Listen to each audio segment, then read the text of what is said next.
ગોંડલમાં કાયદો અને વ્યવસ્થાની સ્થિતિ જાળવવા અસામાજિક તત્વોમાં ડર પેદા કરવા માટે પોલીસ દ્વારા રાત્રિ દરમિયાન બજારો બંધ કરાવી દેવામાં આવે છે। આને લઈને હવે વેપારીઓ રોષે ભરાયા છે અને કેમ કે તેમના ધંધા ઉપર માઠી અસર પહોંચી છે।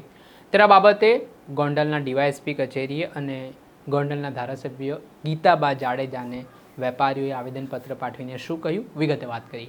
વૈષ્ણવજન તો તેને કહીએ જે પીડ પરાઈ જાનાને રે।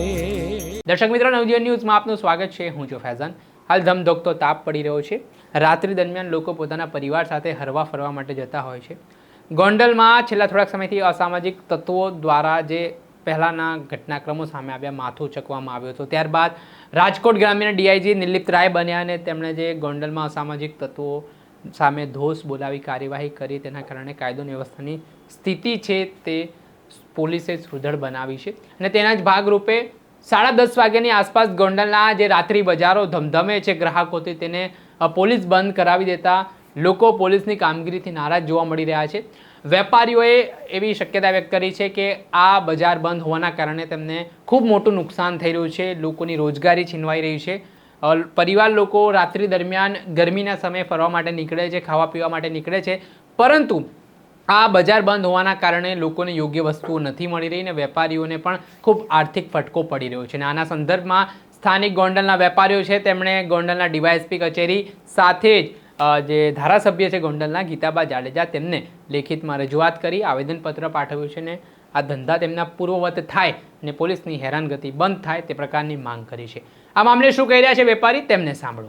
મારું નામ કુલદીપસિંહ ચૌહાણ છે। હું 3 ખૂણિયા ખુશી ગાંઠિયા તરીકે મારે એક દુકાન છે, ત્યાં હું ગુજરાન ચલાવું છું। જે રાત્રે હમણાં ટૂંક સમયથી પોલીસ તંત્ર જે 10:30 વાગે બધું બંધ કરાવે છે, તો અમારી માગણી એટલી છે કે અમને ધંધો કરવા દો, થોડોક ટાઈમ વધારો। અમે એમ નથી કહેતા કે આખી રાત ચાલુ રાખીએ, અમને એક વાગ્યા સુધી કે 2 વાગ્યા સુધીનો ધંધો કરવા દો, જેથી કરીને અમારો ધંધો રોજગાર ચલાવી। અને જો આ બંધ કરાવે છે એના નુકસાન છે, જેમાં કરીને કે ગુજરાન અમુકનું રોજગાર છૂટી ગયા છે, અમુક માણસો છૂટા થઈ ગયા છે। અમે ઘણા માણસો હેરાન થાય છે, રાત્રે બધા નીકળે છે ત્યાંથી, વેકેશનનો સમય છે તેથી માણસો બધા હેરાન થાય છે, બધું બંધ હોય છે। આજુબાજુમાં હોસ્પિટલ છે, હોસ્પિટલમાં જે દર્દીઓ છે, દર્દીઓના સગાવાલા હેરાન થાય છે, જેને કોઈ ચાની રકાબી પણ નથી મળતી। અમારે કાંઈ જાજી માંગણી નથી, બસ અમને 2 કલાકનો સમય વધારી દો, અમારે એટલું જ જોઈએ છે। અમારે બીજું કાંઈ ગોંડલમાં જોતું નથી, અમારે બસ શાંતિ ધંધો કરવો છે અને અમારે ધંધો કરવા રાજી છીએ। નહીં સ્વીકારવામાં આવે તો શું કરશો? નહીં સ્વીકારવામાં આવે તો અમારા જે વડીલો છે, વેપારી સંગઠનના જે આગેવાનો જે કહેશે બંધ કરવાના પગલાંની એલાન કરશે, તો અમે પૂરેપૂરો સહકાર આપશી અમે એને। અમારી માંગણી કંઈ વધારે નથી, અમારે ખાલી 2 કલાકનો સમય આપો, બસ બીજું અમારે કાંઈ જોતું નથી।